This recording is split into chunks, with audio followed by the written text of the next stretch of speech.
Joe, I think, is sort of going to bracket this with a very interesting presentation about the involvement of collectors. I mean, Wilfried's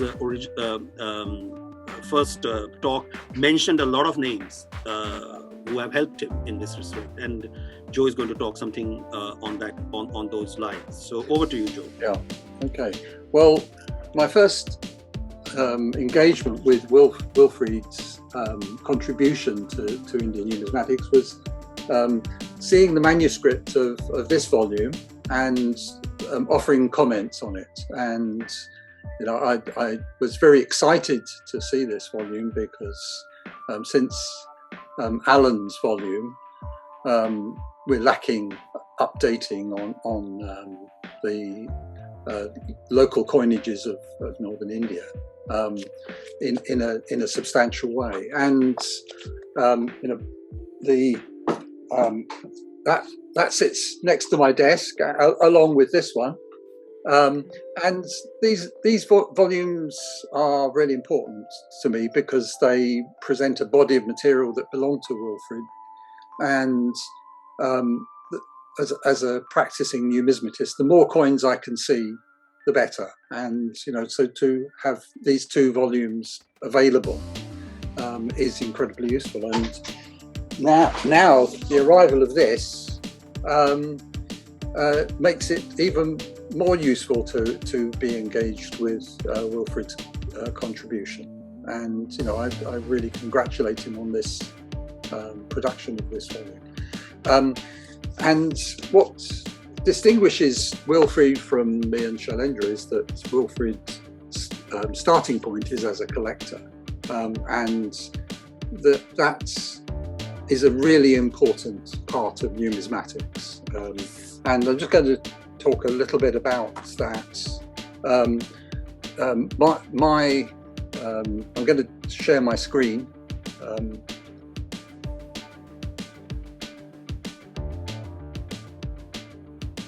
There.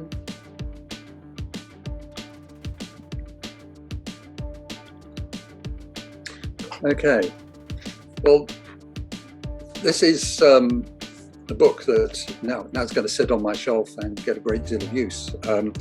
But I've been doing numismatics now for 50 years, and like Wilfried, I have massive respect for Michael Michener. In fact, Michael was the first real numismatist that I ever met. My older brother was a coin collector. He was an obsessive collector of just about anything, but coins were his real passion. And after starting to collect,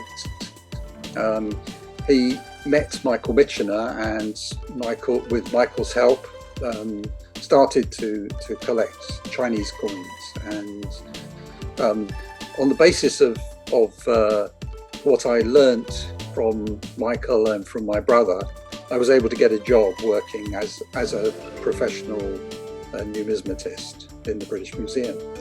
And in fact, Michael wrote one of my letters of reference when I applied for the job. And so I've always been extremely grateful to Michael, and like Wilfried, think of him as a numismatic hero. And it was a great pleasure when I was president of the Royal Numismatic Society to put him forward as an honorary fellow of the society, an honour which he shared until recently with the Duke of Edinburgh. It's a very rare honour that's bestowed very sparingly on numismatists, and it's a mark of the respect that numismatics has for the collector that Michael received this award. And I see very much Wilfried's work as being in that tradition of being both a collector and a scholar. The importance of collecting for all numismatics is very evident to me. I sat for 40 years in the British Museum, and I was able to work on the collections of Sir Alexander Cunningham, James Prinsep, Vincent Smith, Wright, and many other collectors of Indian coins, which sit in the British Museum and provide the basis for what Alan wrote and the work that I've been able to do since then. And I thought I'd mark this appreciation by going back to one of the first collectors of Indian coins, the great James Prinsep. James Prinsep was introduced to coins in two ways. He met his father was a Calcutta merchant, and he became part of James when he grew up, became part of the administration in Calcutta, and met Horace Wilson. Horace Wilson was the secretary of the Asiatic Society in Calcutta, and Horace Wilson had published a brief account of the coins that sat in the collection of the society. And he took James Prinsep under his wing, and both of them worked for the British East India Company Mint in Calcutta and in neighbouring areas. So James Prinsep was a practicing coin maker as a member of the Mint. He also collected data on contemporary monetary situations, but most importantly, from numismatics, he started collecting coins. And as well as collecting coins, he started publishing articles about them in the Journal of the Asiatic Society of Bangalore. And here are a couple of plates from his articles. He was interested in all aspects of ancient coinage, and both collected them himself, but also went out of his way to talk to other collectors and got them to show him their coins, and had engravings made of their coins, and published them in many articles in the journal. His articles were collected later on and published in 2 volumes by Thomas. As you can see, he had a very short life and achieved massive things during that time. So his father was a Calcutta merchant, but also participated in the monetary history of the subcontinent by bringing coining machinery from Birmingham to Calcutta, and making coins for local use.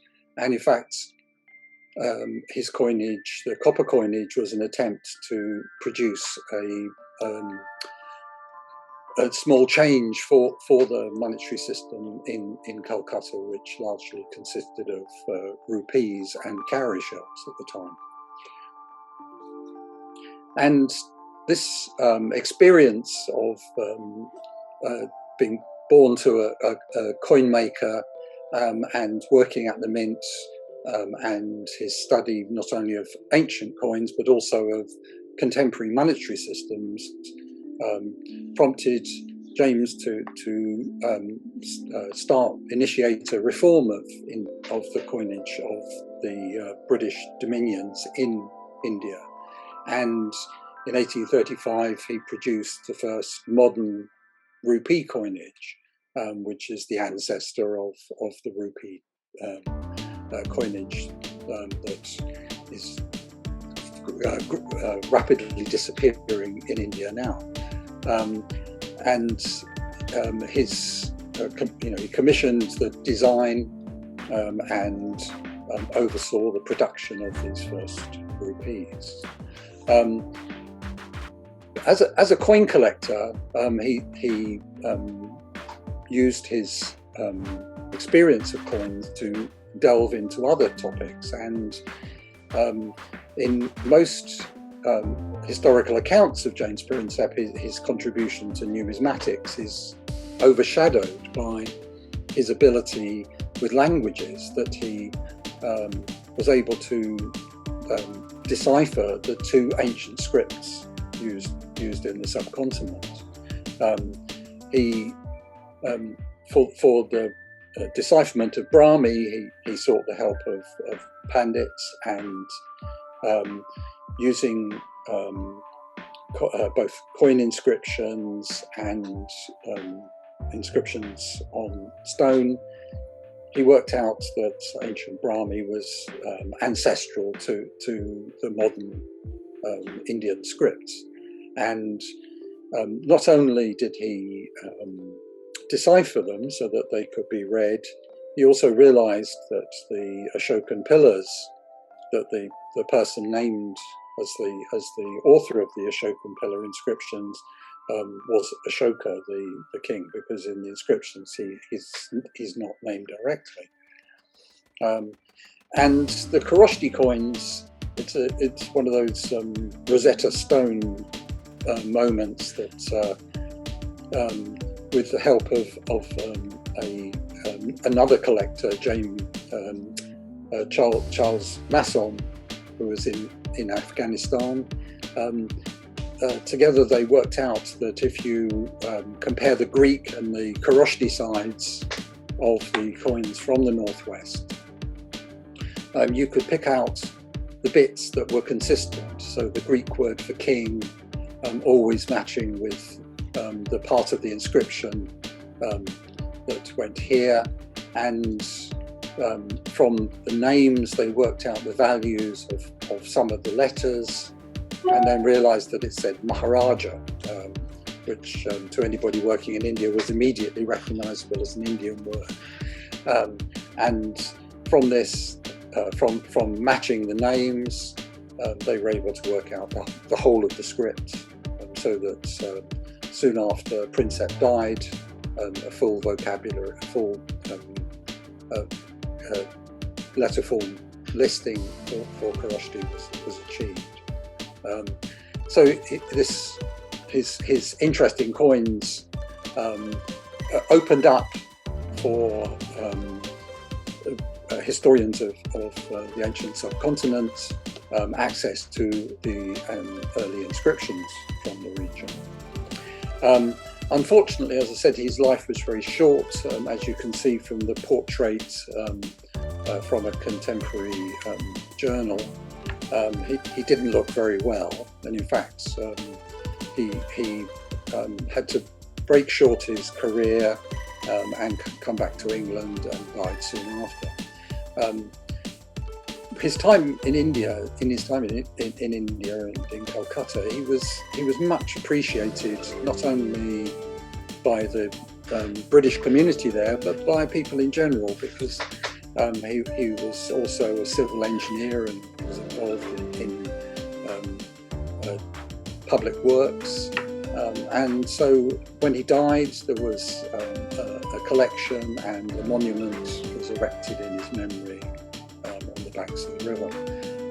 And it still stands today, a little bit dominated by a suspension bridge, but still clearly in good order. And back in the United Kingdom, William Wyon, Britain's most celebrated medalist of the period, created a commemorative medal to celebrate his contribution.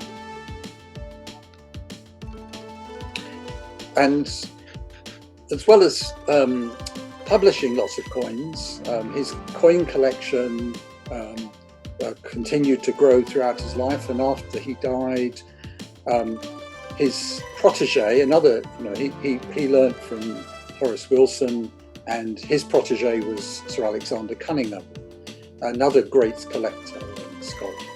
And some of the coins that Prinsep published ended up in the British Museum. This famous coin of the Kushan king Vima Kadphises with him in a chariot was first published by Princeps in the Journal of the Asiatic Society of Bengal, but it wasn't in his own possession, but eventually it ended up in the British Museum.